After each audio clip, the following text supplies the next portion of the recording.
This is the daily video for January 2nd. Today we're continuing in Module 1 and we're looking at inference that can be made and things that go wrong in inference.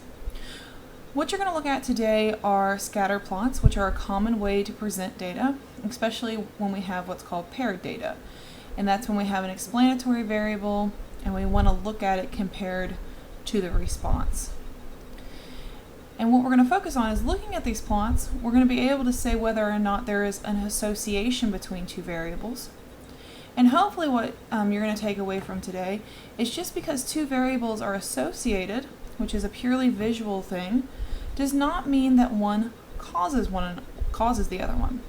And this is a very common pitfall that happens a lot in the news. You'll see it all over the media. The news will present some sort of plot for you and they'll say, well, clearly it looks like one thing is causing the other one. So for example, remember that example with the ice cream sales and shark attacks. We know that an increased number of ice cream sales does not cause there to be more shark attacks. We saw that yesterday. But if I were to make a scatter plot of those two things, we would see a clear association between the two. But based on that, we can never conclude that one causes the other. And so in the tutorial videos and in the Beyond the Number videos, we're going to talk a lot more about that. And this is a very important thing to understand because, like I said, this mistake is made a lot in the news and other ways that information is presented to us.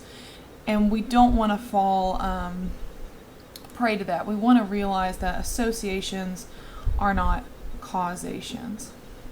So that's what you're going to want to focus on today as far as the material goes.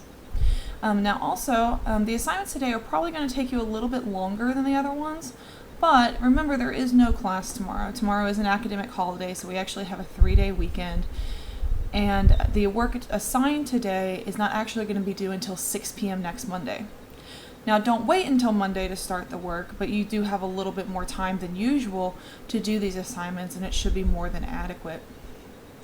The other thing that I want to say is part of the course requirements are watching these daily videos, and obviously if you're watching this one, you've been doing that.